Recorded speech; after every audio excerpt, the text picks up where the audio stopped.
Wildfire Rich, former NWA World Heavyweight Champion. Hey, tune in to FrFfanatics.com. Oh, whoa, yeah. And that's some wildfire.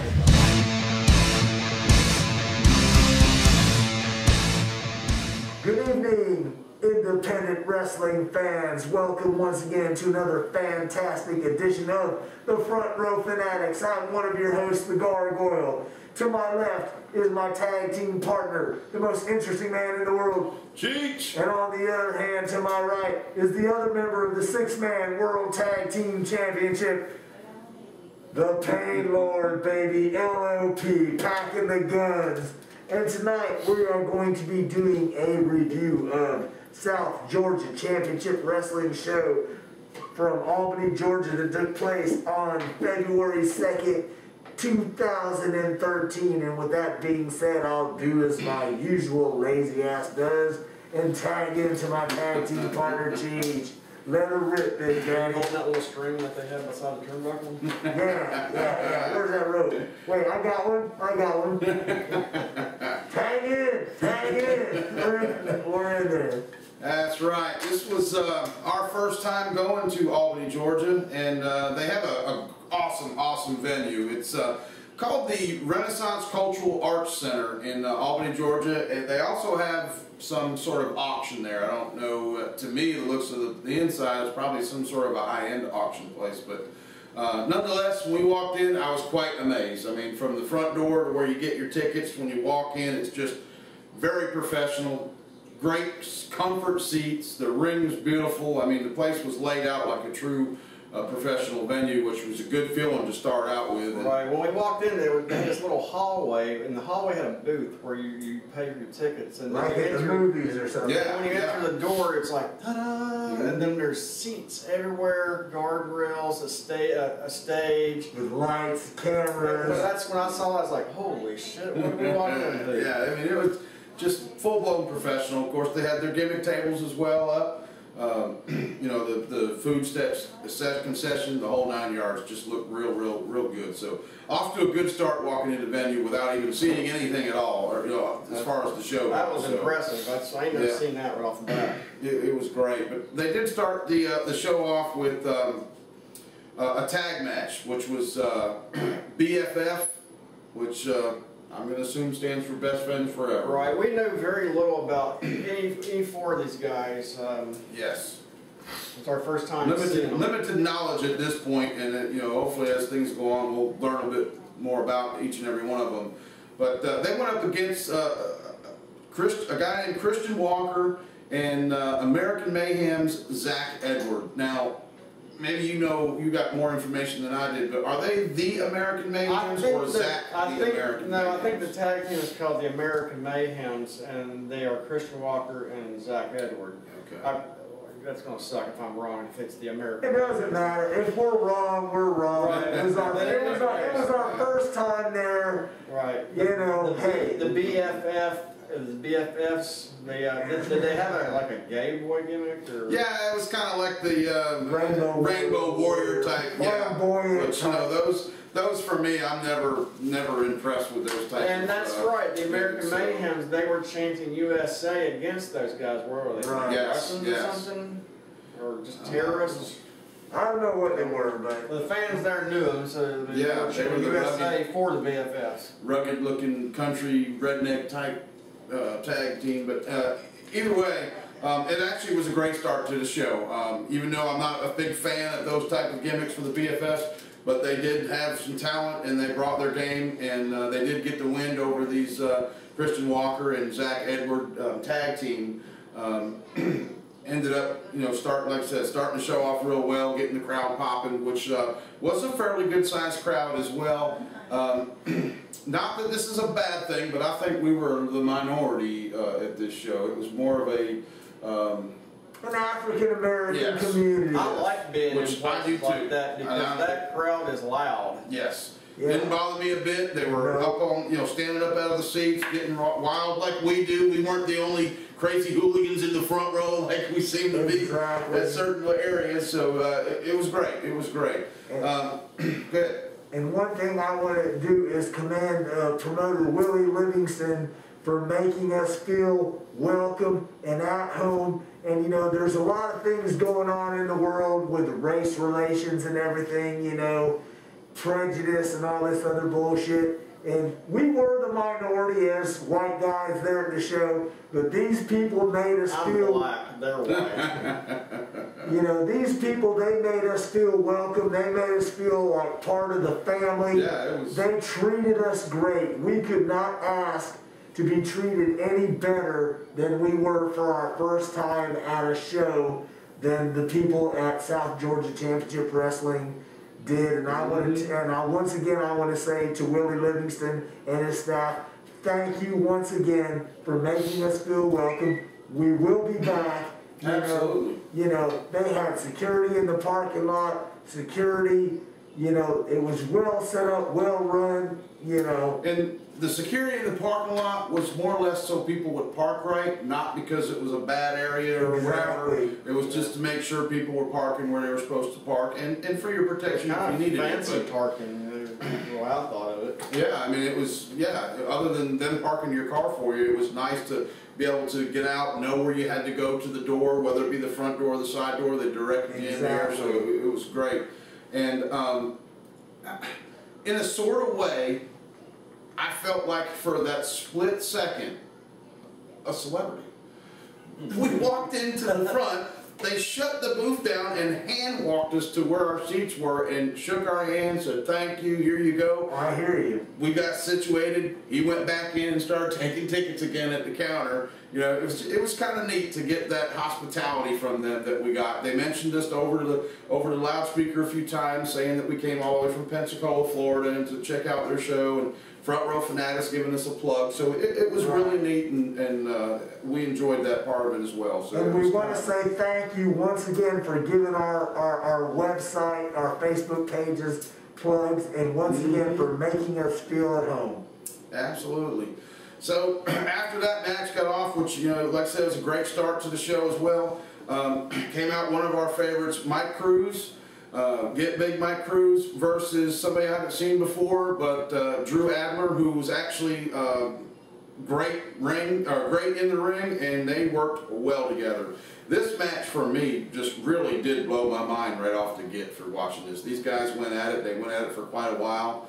Unfortunately, Drew Adler did get the win, but these two meshed together well. We've seen Cruz a lot the past year, and going in, we thought, who the heck's this guy? Cruz gonna run circles around him. And not only that, this was the third week in a row that we saw Mike Cruz. Yeah. Yes, we saw him in Sanford, we saw him in Jacksonville, we saw him here in Albany, Georgia. So you know the guy has talent because he's getting booked all over the place, and he travels. Great match by these two guys. It was really, really good. I was really impressed. You know, the Drew Adler, like I said, he was a little lanky guy. He wasn't little as in body structure, but I mean, he was tall. But he had what did he have? Mushroom on his shorts from the Mario Brothers type thing or something. There's a one-up from. Yeah, that's right. Get an extra dude for a shroom or something. I was more impressed with Adler because we know what Cruz is like. Yeah. He impresses every time, so it's to be expected, but we weren't expecting to be this impressed by Adler.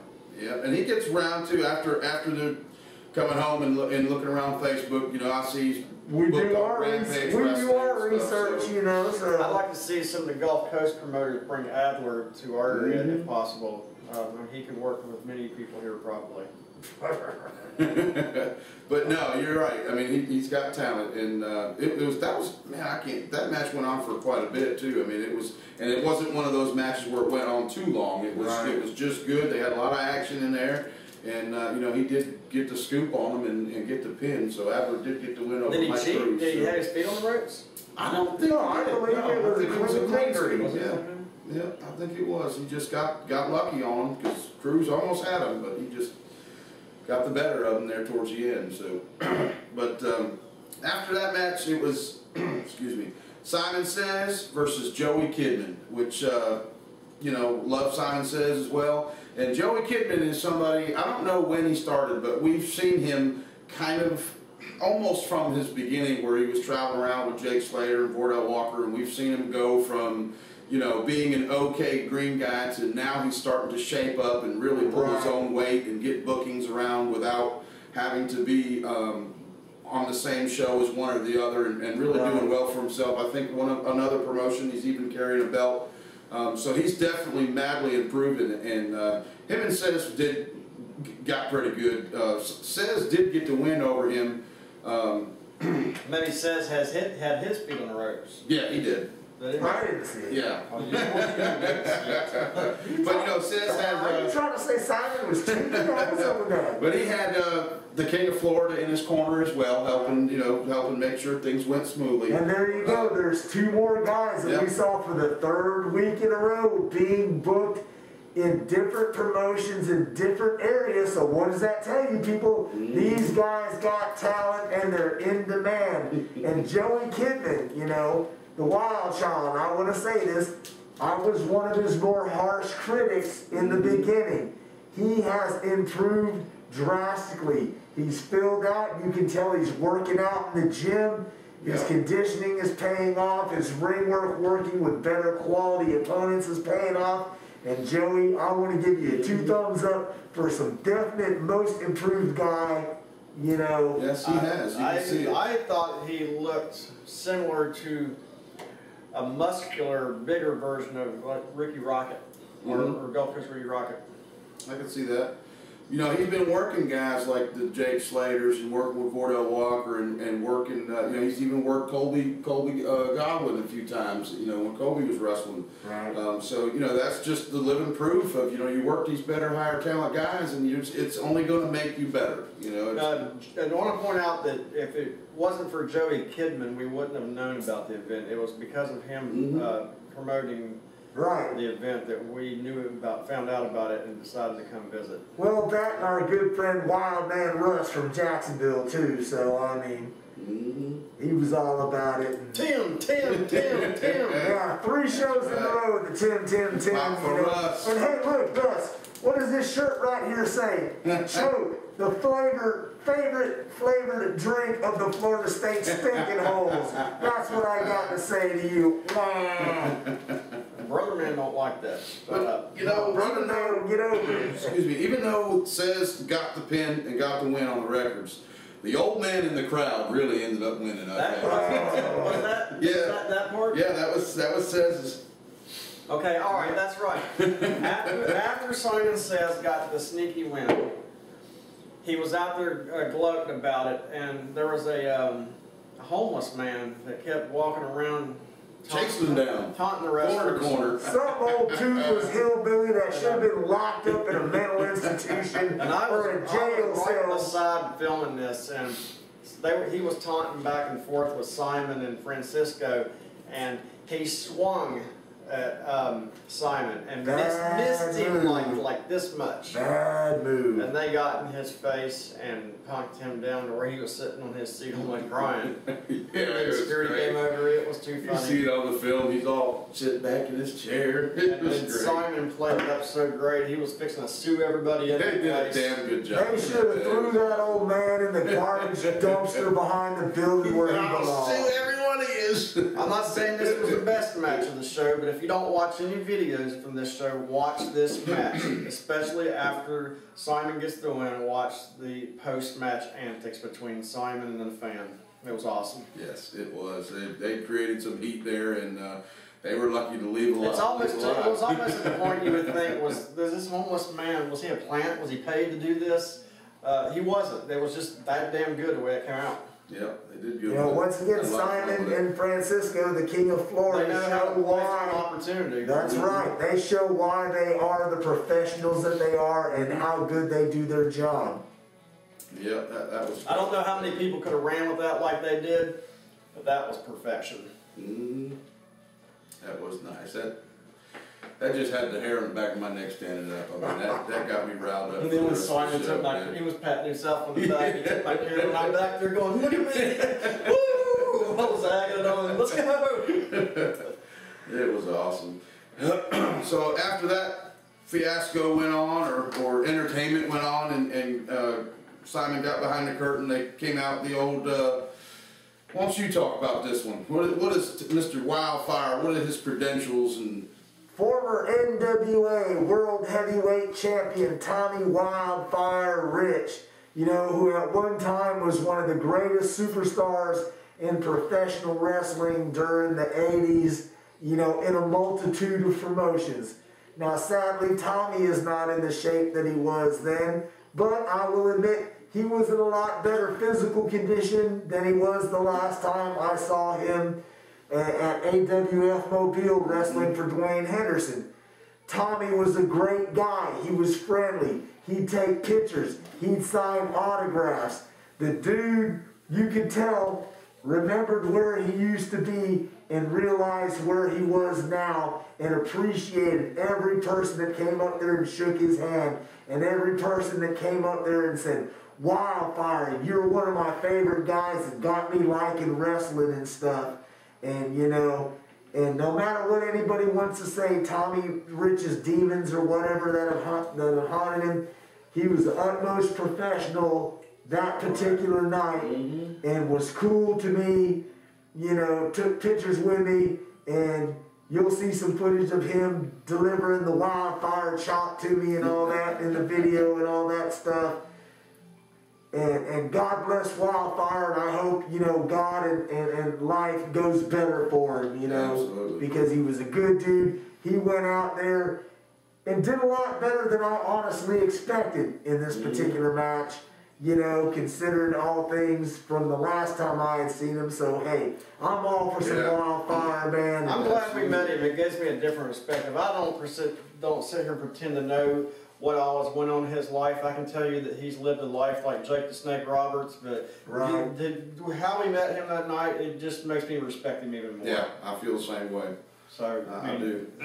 He's thankful about where he's at right now. They had him going up against a big man that night too, a gentleman by the name of Payne. Never seen him before, but I was cheering for him. He was, you know, he was putting up basically putting up a good fight against this guy. He's a pretty big dude. Yeah, this guy had a mohawk. He's about 400 pounds. Yeah, he for a big guy, he had the name Payne is pretty much all he went by. No first name, no last name, just Payne. Rush should have been out there going, Payne, Payne, Payne. But Tommy Wildfire Rich had him in a sleeper hold, and just as he was basically getting ready to pass out, that manager started getting in the ring and getting mixed up with him. So Tommy put his focus on him, and real deal Jake Slater comes out and interferes with the match.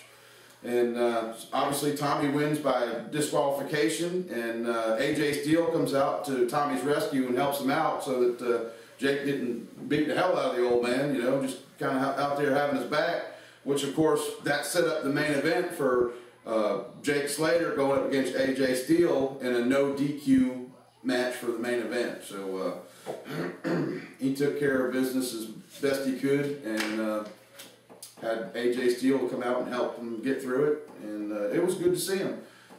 He did do a lot better than I thought he was going to do. Yeah, you're right. I mean, I don't think I saw any blind spots. No. Everything that he did came off much better than anybody. And he was friendly too. He didn't. I think you threw him a few bucks, but he didn't ask for it. No. We just, out of respect, you know, gave him a couple dollars. He gave us a signed picture and took pictures with us and all kinds of stuff. So it was pretty neat. I'll be honest with you. I wasn't a big fan of his. Just never did it for me. But actually, after, like you said, after meeting him and seeing how down to earth he is, you know, I found a newfound respect for the man. So absolutely. Like you said, he had his little gimmick table set up for there. You know, you could come up there and take a picture with him for free, and he wasn't charging. But you know, like I said, you know, the man's out there putting his body on the line. He's doing what he's doing. I'm not rich by no means, but hey, I'll throw the guy some cash. You know. He's got his 8x10s. He's got some other memorabilia there. You know, Russ is a big fan of his too. Yeah, our friend Russ was a big fan. You know, we get a free picture. You know, buy an 8x10, buy a sticker, whatever. You know, we're supporting him. Yep. And you know, that's something. That's the thing. Fans would need to do more. Right. Show these guys that you actually care. You know, they've been in this business like Tommy for 20-something years. Beat your body to hell. Go through God knows what. you know, and now they're doing indie shows. Show them some love. Right, because it ain't like they're getting paid a lot. Exactly. They're not making WWE money. Show the man some respect and give him a little cash. And I want to say something about our good buddy Russ. You know, we've had all these little controversies amongst the Gulf Coast here and fans and everything. Here's a guy that lives in Jacksonville that can't drive. His name is Russ Styles. Russ Styles, great guy, that got on a bus because he can't drive, rode a bus from Jacksonville to Albany, Georgia, got him a motel room to see this show because he wanted to see Wildfire and everything and hang out with the front row fanatics, watch this show, spend the night, and then get back on a bus and go back to Jacksonville. Even the king, Francisco Chiazzo, who is as hard-ass as an individual as you can get, gave Russ props on Facebook for saying what a dedicated fan he is. Francisco rarely ever breaks kayfabe. He's old school by the book. Right. And that's why I like him. But you're right. He did give Russ props. And well deserved. Russ is a great guy. We enjoy hanging out with him. And, you know, Calvin and I will see him again at a show sometime soon. And the next time Cheech comes down from the Great White North there, hopefully we can all get together, the Brothers of the Road here, and enjoy a show together. But yeah, we met Russ at a USWA show in Jacksonville, probably I think last June. I'm glad we met Russ. He's a good guy. He sure is. He's one of us. I actually met him at Pro Wrestling Rage a few months after y'all did. So that's right. I'm glad I did. He's a real good guy to be around. Loves wrestling just like us, and you're talking about that bus he rode to Albany. Hell, it was only a couple months back. He rode a bus on a 3-day trip to the WrestleCade in the Carolinas. That 3-day Legends show they had over the weekend. That would have been awesome to be at. So there you go. You can't get more dedicated of a fan than Russ Styles, you know. He's a great guy, brother, except for your taste in football teams. I love you, man. And women. Thank you, girl. Okay. Excuse me? Excuse me, Russ. Yeah, I hear you. But Russ is a good guy, man. We had a great time together there. Russ Santana wants you to put your leg out, shake a leg. That's right. We had a great time there at the South Georgia Championship Wrestling. There, we plan on going back. Willie Livingston and the people there, they do a great job. I highly recommend if you want to make a short trip. That's another one a little shorter than Jacksonville. Yeah, it was like 4.5 hours. Right. It was a loaded card. It was a country ride, a scenery ride during the day. It's like an hour shorter than going to Jacksonville. So right. From living in the Gulf Coast area from Pensacola to Tallahassee, you can do that easy. So we did it. Once again, we say to the fans of the Gulf Coast, step outside the box. There's other promotions out there to see. There's other talent out there to see. Give it a chance. We're not knocking the Gulf Coast guys. We're not saying stop seeing your favorite guys here. Support whatever promotion you like. But, there's other things out there that you can see, and with a little bit of planning, you'd be surprised who you can meet. Hell, I've taken a chop from Hall of Famer Bullet Bob Armstrong. I got chopped by Hall of Famer, former NWA Wildfire Tommy Rich, and it was great. Road Dogg. Chopped by Road Dogg, that's what it's all about, having fun, meeting the people, meeting the legends, seeing the shows, having fun. So think about stepping outside the box, and South Georgia Championship Wrestling is another promotion that I highly recommend that, if you feel like making a small one-day weekend road trip, it's definitely worth the ride. Absolutely. We still got a couple more matches to talk about. Where are we at in this? Up after Tommy Wildfire Rich and the setup of the main event, we've got these Tim Zabisco versus Murder One, which Tim Zabisco, you know, we've seen him these last few weeks. And Another guy, 3 guys already. Murder One I haven't seen before, but I believe somewhere or another he's connected with Corey Chavis and them, the Dark City Fight Club. I don't know if he's an old. I don't know. No, he and let's see, Murder One and S.G.C.W were tag team, the usual suspects. That's right. That is right. That's right. This is another good one. I mean, these guys, you know, went at it. Terry Zabisco did come away with the win, but you know, these guys went at it tooth and nail too. So, Tim. That's Russell's chanting. Right. This is another opportunity we had to watch this drop kick by Tim Zabisco. Very good. Sorry, Mace, but you're still the best. No. Zabisco's is better. Okay, you're going to have to get a chop on that. Well, yeah, I mean, you got Larry Zabisco is his dad. Weak ass chop for Maze. When you chop the fuck out of you when you see I've taken chops from bigger and better than Maze. I fear no Maze. Maze, you got one. You got a freebie coming. It's wide open. Your freebie's coming. Now you're lucky. I'll let you pay me to chop me. He don't pay you. Well, then he ain't chopping. No, he's got a freebie. If you're going to put Tim Zabisco's drop kick value. Why?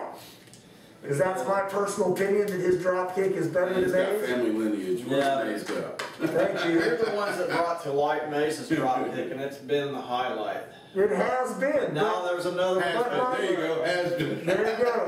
Has been. Like everything else, things go full circle. Younger guys come in. Hey. Maybe so. I don't know. We'll see. That's just the way. Hey, let's just get Tim booked over here and. Oh, that was the battle of the drop kicks. There you go. There you go. Pretty good. I would pay to see that. But Tim did get the win over Murder One, which brings us to the semi-main event at South Georgia Championship Wrestling out of Albany. The King of Florida, S.G.C.W versus Vordell Walker. Once again, 2 more guys we saw for the 3rd week in a row. So, you know, they're professionals. They're getting booked in multiple states, multiple promotions. They're in demand. Why? Because they're professionals. They got what it takes. And Let me say something about this match. Going in, I thought, all right, this match is going to be, on paper, this is going to be awesome. Francisco Chiazzo versus Vordell Walker. The match was thrown out. How the match end? it was a DQ of Vordell Walker got disqualified because he was messing with Says. Right, Simon Says was distracted and so Vordell got counted out and Francisco won. Okay, they didn't really put on a match to their full potential. I mean, they had some good spots in there, but I know they could have done better. This was part of something to like a continuation of building up. So that is what that is.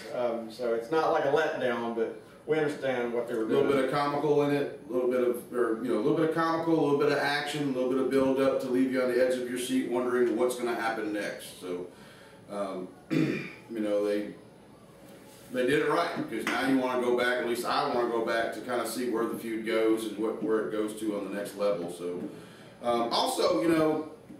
Let's not lie. These guys had a little bit of an issue of booking that they turned it into one hell of a show with what they had to under the gun. Well, the normal fan probably wouldn't even know that this happened.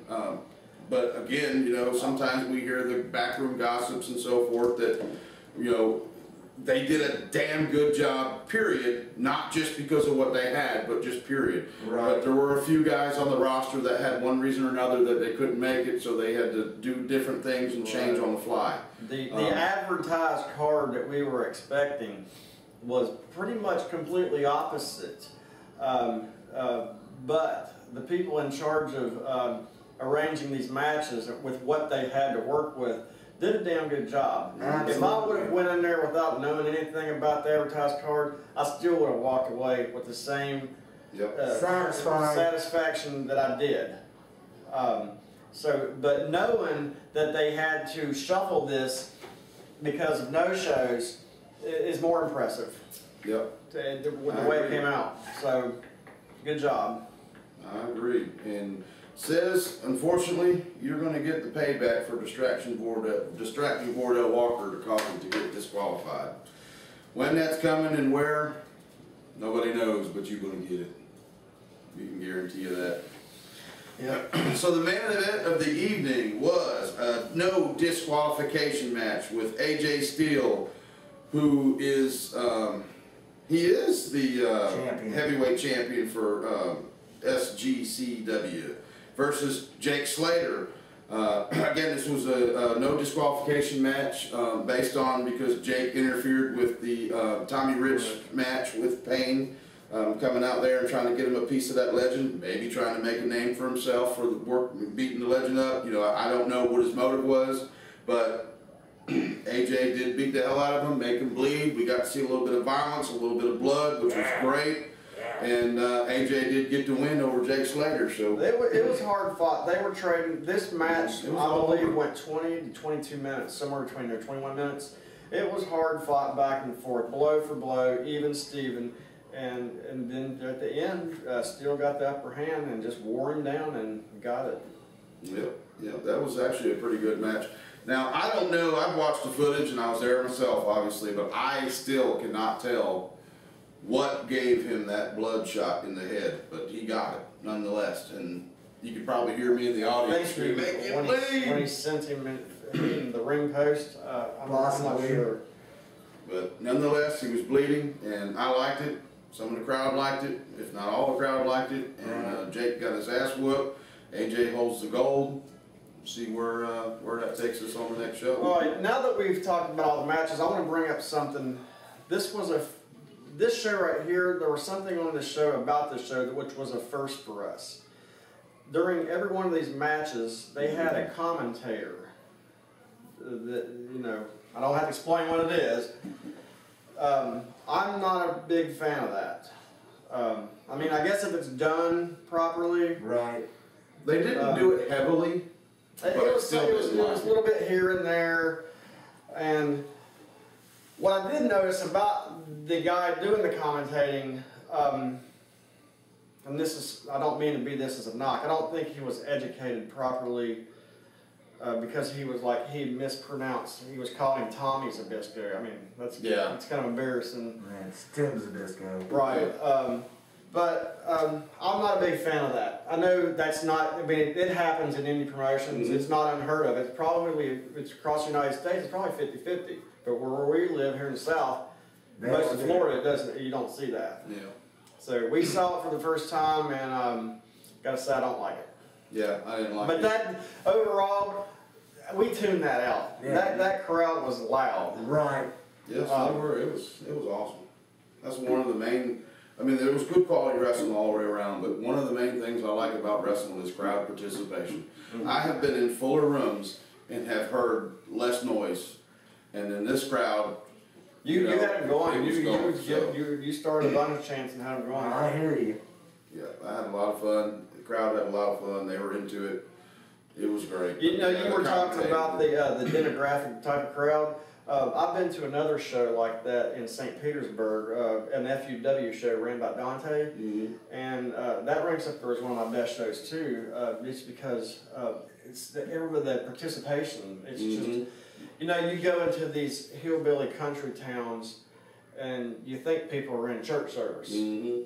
These people are on the playground having fun, you know, raising hell. And that's what I like. And it makes them wrestlers work just as hard or harder as well when they feel that, you know, that gives them that buzz that they're looking for in the first place. They can communicate better to do what they got to do instead of, you know, come on, you know, let's get the crowd fired up, you know. Yeah, and they're all sitting there with their finger up their ass, doing nothing, not making a sound. So what they say, the Rock to get it electrifying up in there. Right.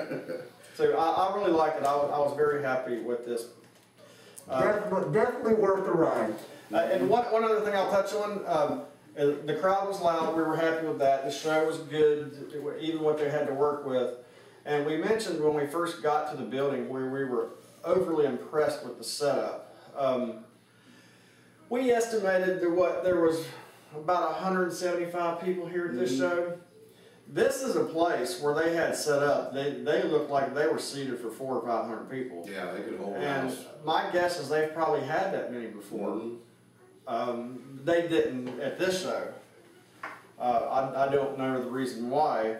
From the sounds of it, it doesn't sound like, at least lately, that they've been running on a regular basis, but they plan on doing that now.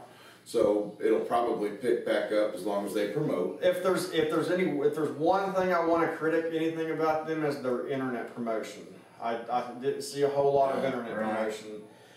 They can do some work on that. I mean, I saw all kinds of fancy high-dollar lighting, sound, and video equipment there. Yeah, DJ equipment, everything. Yeah, so I'm not sure. Where the internet, the media person is.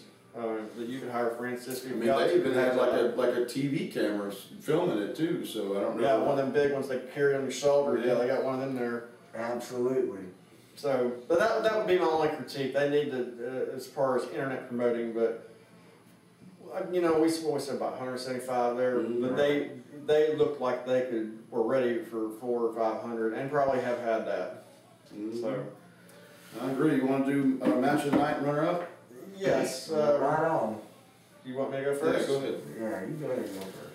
Okay, my match of the night is Mike Cruz and Drew Adler. I was flat out impressed with this Drew Adler. First time seeing him. My second match is I'll take Simon Says and Joey Kidman. That's my runner-up. All right, for me, I'm going to go match of the night. I'm going to go for S.G.C.W and Jake Slater with the violence and the blood at the end, and my runner-up would be Mike Cruz and Drew Adler. My match of the night, like Pain Lord, is going to be Mike Cruz versus Drew Adler, and then my runner-up is S.G.C.W and Jake Slater. I like the violence. That was great. I like the blood.